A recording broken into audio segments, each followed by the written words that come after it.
Hi everyone, welcome to my YouTube channel botany educator. और आज का हमारा जो टॉपिक रहेगा वो रहेगा आईएफएस में आए हुए प्रीवियस ईयर के क्वेश्चंस। तो सबसे पहले हम एक सॉल्व क्वेश्चन ले लेते हैं। Comment on contractile vacuole of Euglena. तो यूग्लिना जो है यूग्लिनो फाइसी का मेंबर है और इसके अंदर जो वैक्यूल प्रेजेंट होता है वो कॉम्प्लेक्स टाइप का होता है। इसमें कुछ कंपोनेंट्स प्रेजेंट होते हैं जिसकी वजह से हम इसका स्ट्रक्चर कॉम्प्लेक्स हो जाता है और इसके चारों तरफ जो है टोनोप्लास्ट प्रेजेंट होती है। तो कौन कौन से इसके चारों तरफ प्रेजेंट होते हैं वैक्यूल के ऑर्गेनेज। तो कॉन्ट्रेक्टाइल वैक्यूल प्रेजेंट होता है। ये कॉन्ट्रेक्टाइल वैक्यूल जो है के बाहर रिजर्वायर, साइटोफेरिंक्स और साइटोसोम प्रेजेंट होते हैं। तो जो अपना कॉन्ट्रेक्टाइल वैक्यूल है वो किस तरह फंक्शन करता है। तो ऑस्मो रेगुलेटरी ऑर्गन की तरह फंक्शन करता है, यानी जो भी सराउंडिंग है उसके साथ जो है वाटर और इलेक्ट्रोलाइट के बैलेंस बना के चलता है। फिर ये जो कॉन्ट्रेक्टाइल वैक्यूल है इसके चारों तरफ जो है कुछ एसेसरी कॉन्ट्रेक्टाइल वैक्यूल्स प्रेजेंट होते हैं जो फ्यूज हो जाते हैं और एक लार्ज वैक्यूल बनाते हैं। तो ये अपन देख सकते हैं इस तरीके से कॉन्ट्रेक्टाइल वैक्यूल प्रेजेंट होता है। The contractile vacuole help in discharging the excess of water and waste products produced by metabolism। जो मेटाबॉलिज्म के थ्रू भी जो भी वेस्ट प्रोडक्ट या वाटर एक्सेस ऑफ वाटर है उसको वो डिस्चार्ज करता है कॉन्ट्रेक्टाइल वैक्यूल, और कहाँ जाके स्टोर करवा देता है, रिजर्वायर में। तो रिजर्वायर में जो है अपन यहाँ देख सकते हैं रिजर्वायर प्रेजेंट है और उस रिजर्वायर में जो है वो आके स्टोर हो जाएगा कॉन्ट्रेक्टाइल वैक्यूल से। कॉन्ट्रेक्टाइल वैक्यूल जो है मैंने ब्लू ब्लू पॉइंट जो दिख रहा है वो रिजर्वायर है और उससे जो है सॉरी, जो कॉन्ट्रेक्टाइल वैक्यूल है वो ब्लू से शो हो रहा है और वो कॉन्ट्रेक्टाइल वैक्यूल से रिजर्वायर में स्टोर हो रहा है। फिर उस रिजर्वायर से जो है अपना जो भी वाटर है, एक्सेस वाटर है, वो आके कहाँ स्टोर हो जाएगा, साइटोफेरिंक्स में आके स्टोर हो जाएगा। साइटोफेरिंक्स के बाद वो जो है बाहर कहाँ से निकलता है, तो साइटोसोम से बाहर निकलेगा। साइटोसोम जो है वो सबसे बाहर वाला ओपनिंग पॉइंट है जहाँ से वो स्क्रीट आउट हो जाएगा। अब अगर वाटर को इनफ्लो होना है तो वो ये तो बात हुई अपने आउटफ्लो की कि भाई एक्सेस हो गया है बाहर आना है।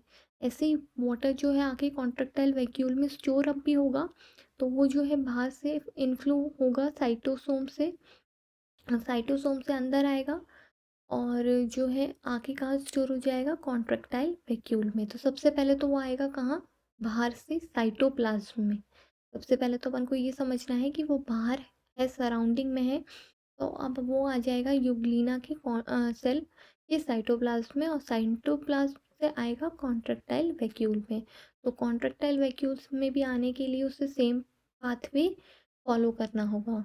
अब ये जो है टू फेजेस में हो सकता है, एक्सपेंशन और कॉन्ट्रैक्शन। ये फॉर्म में पीरियोडिकली चलता रहता है। जब एक्सपेंशन होगा कॉन्ट्रेक्टाइल वैक्यूल का तब तो वाटर कलेक्ट होगा। जब भी वाटर कलेक्शन होना होगा तो एक्सपेंशन होगा कॉन्ट्रेक्टाइल वैक्यूल में, और जब भी वाटर को एक्सक्रीट आउट करना होगा या एक्सपेल आउट करना होगा वो कॉन्ट्रेक्टाइल वैक्यूल से, तो वहाँ पे कॉन्ट्रैक्शन का प्रोसेस होगा। तो इन दोनों के बीच में जो है पीरियोडिकली साइकिल चलती रहती है। तो जब भी वाटर का इनफ्लो हो रहा है बाय एक्सेल कॉन्ट्रेक्टाइल एक्सपेंशन के, तो उसको हम कहते हैं डायस्टॉल। वहीं जब कॉन्ट्रैक्शन हो रहा होता है कॉन्ट्रेक्टाइल वैक्यूल का तो हम उसे कहते हैं सिस्टॉल, जिसमें वाटर एक्सपेल आउट हो जाता है। ठीक है, हमने इस डायग्राम के थ्रू समझ ही लिया था कि वाटर किस तरीके से अंदर बाहर आ रहा होता है।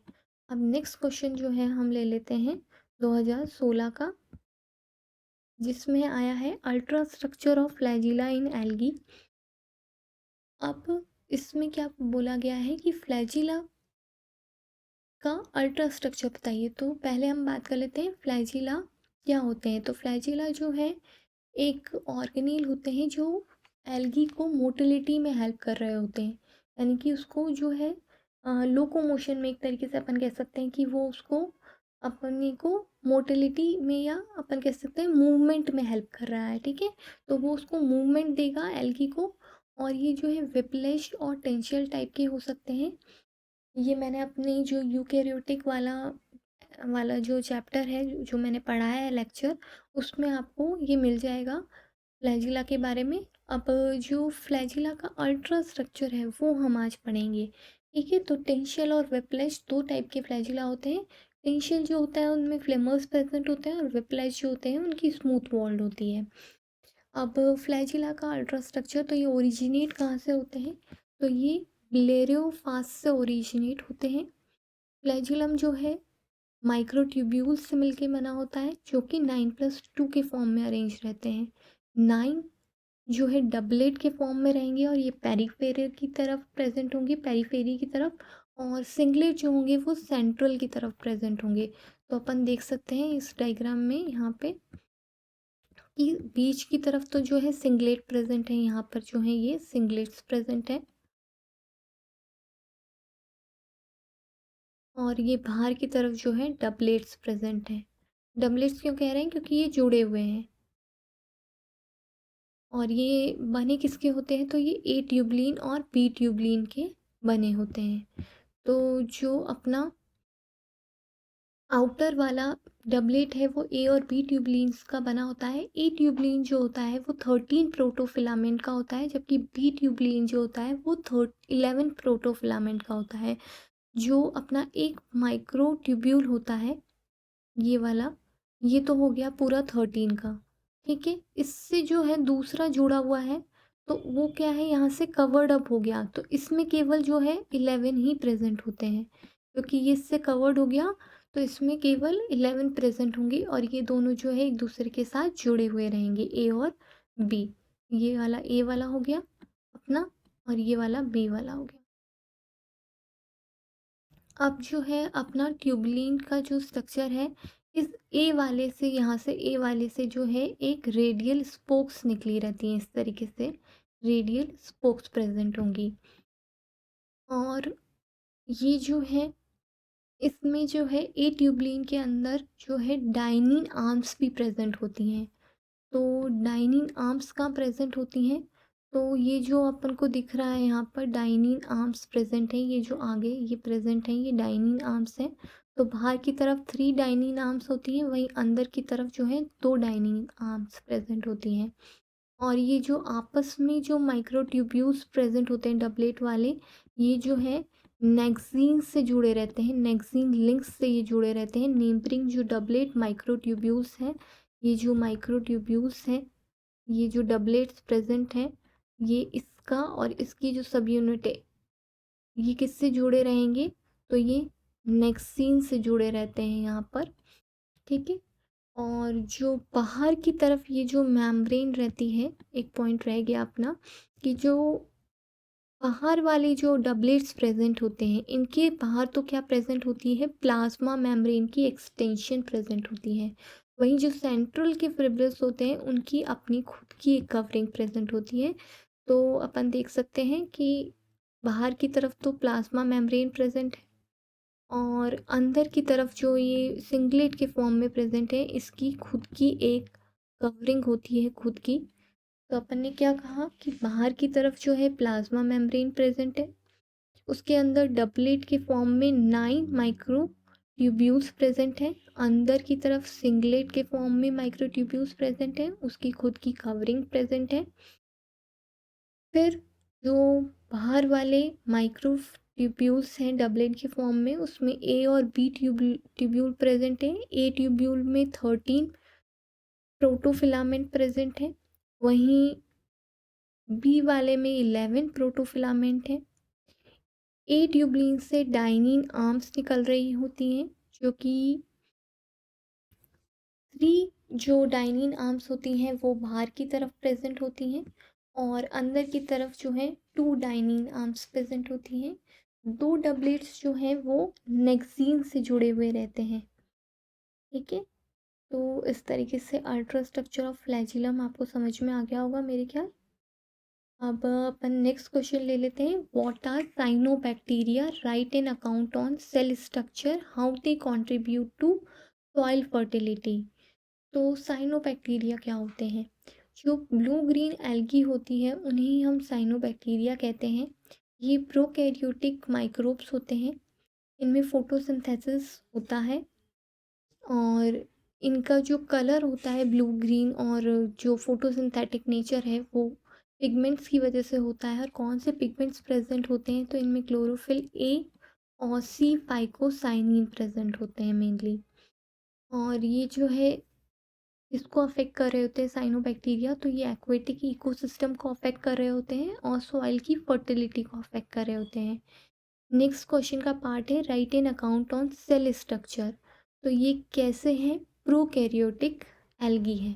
तो मैंने साइनोबैक्टीरिया की सेल स्ट्रक्चर पे जो है अपने प्रीवियस लेक्चर में ही बता चुकी हूँ मैं, जो कि है cell structure of prokaryotic algae. मैंने टॉपिक का नाम लिया था cell structure of prokaryotic algae. इसका मैं लिंक जो है डिस्क्रिप्शन बॉक्स में दे दूँगी, तो आप जाके जो है पूरा डिटेल में समझ सकते हैं कि cell structure of prokaryotic algae क्या होता है। तो प्रोकैरियोटिक एल्गी क्या है? कुछ नहीं है, इनमें जो है अपना न्यूक्लियस जो होता है वो न्यूक्लियोइड की फॉर्म में प्रेजेंट होता है, यानी न्यूक्लियस जो होता है उसके चारों तरफ न्यूक्लियस मेम्ब्रेन प्रेजेंट नहीं होती। जो अपना मेम्ब्रेन बाउंड ऑर्गेनेल्स होते हैं वो इनमें एब्सेंट होते हैं। इनमें जो है 70S टाइप का राइबोसोम प्रेजेंट होता है। इनमें हिस्टोन प्रोटीन्स एब्सेंट होते हैं। तो इस तरीके के जो कुछ करेक्टरिस्टिक फीचर्स होते हैं वो आप इसमें लिख कर आएंगे और इसका स्ट्रक्चर बनाएंगे कि इसकी जो सेल वॉल है जैसे वो म्यूको पॉलीपेप्टाइड की बनी हुई होती है। फिर अपन इसमें लिखेंगे कि कौन कौन से ऑर्गेनेल्स प्रेजेंट हैं। अगर मेम्ब्रेन बाउंड ऑर्गेनेल प्रेजेंट नहीं है तो कौन कौन से ऑर्गेनेल प्रेजेंट हैं इसमें। ठीक है, तो वो सारा आपको लिंक मिल जाएगा डिस्क्रिप्शन बॉक्स में, तो आप उससे पढ़ लीजिएगा। अब हम इसकी सॉइल फर्टिलिटी पे आ जाते हैं। नेक्स्ट पार्ट जो है how they contribute to soil fertility. तो cyanobacteria are natural biofertilizers and they maintain natural soil habitat and also improve soil fertility। ये एक नेचुरल बायोफर्टिलाइजर्स की तरह काम करते हैं। और कैसे काम करते हैं तो ये नाइट्रोजन को फिक्स करने में हेल्प कर रहे होते हैं। तो जो भी न्यूट्रिएंट्स होते हैं प्लांट को चाहिए होते हैं वो नाइट्रोजन फिक्सेशन के थ्रू प्लांट्स को एब्जॉर्ब कर पाता है प्लांट। अब जो साइनो बैक्टीरिया है वो नाइट्रोजन फिक्स जो करते हैं एयर से, वो एक स्पेशलाइज स्ट्रक्चर के थ्रू करते हैं जिसको हम हेट्रोसिस्ट कहते हैं। हेट्रोसिस्ट में जो है एनारोबिक कंडीशंस प्रेजेंट होती हैं जो कि नाइट्रोजिनेस एंजाइम को फंक्शन करने में मदद कर रहा होता है। इसके एग्जाम्पल है नॉस्टॉक, एनाबिना और ऑस्क्लेटोरिया। अब हम जो है फाइनली मैंने जो है जितने भी मैंने अभी तक पढ़ाया है आपको, जितने भी मेरे प्रीवियस लेक्चर्स में पढ़ाया है उसके ऊपर मैंने जितने भी क्वेश्चंस आए हुए हैं उनको मैंने एक साथ लिख रखा है। आप जाके उन सारे ही लेक्चर्स को देख लीजिए, तो आपको सारा कंटेंट उसमें मिल जाएगा। आप मेरे चैनल को सब्सक्राइब कर लीजिए, तो आपको सारा जो भी जितने भी वीडियोस हैं एक साथ आपके पास आ जाएंगे, तो आप उनको सारों को एक बार देख सकते हैं। तो पहला जो क्वेश्चन है वो है What are main bases of classification of algae? Describe important characters of various classes of algae। तो क्लासिफिकेशन जो है एल्गी की वो स्मिथ वाली क्लासिफिकेशन के बारे में मैंने पूरा बता रखा है और सारी ही क्लासेस के बारे में डिटेल में समझा रखा है। फिर distinguish between chlorophyta and rhodophyta. अगला क्वेश्चन है algae growing in unusual habitat. Heterotrichous thallus in algae. तो थैलस ऑर्गेनाइजेशन इन एल्गी करके एक सेपरेट वीडियो है, उसमें आपको ये मिल जाएगा। Compare thallus form of brown and red algae, ये आईएस 2019 में आया हुआ है। फिर है describe diversity of photosynthetic pigments found in major classes of algae. ठीक है, तो पिगमेंट्स में कई क्वेश्चंस आए हुए हैं आईएफएस में, पिगमेंट्स पे ये आया हुआ है मेजर क्लासेस। फिर पिगमेंट्स गिवन अकाउंट 2010 में भी आया है। फिर रोडोफाइसी के 2017 में आया हुआ है।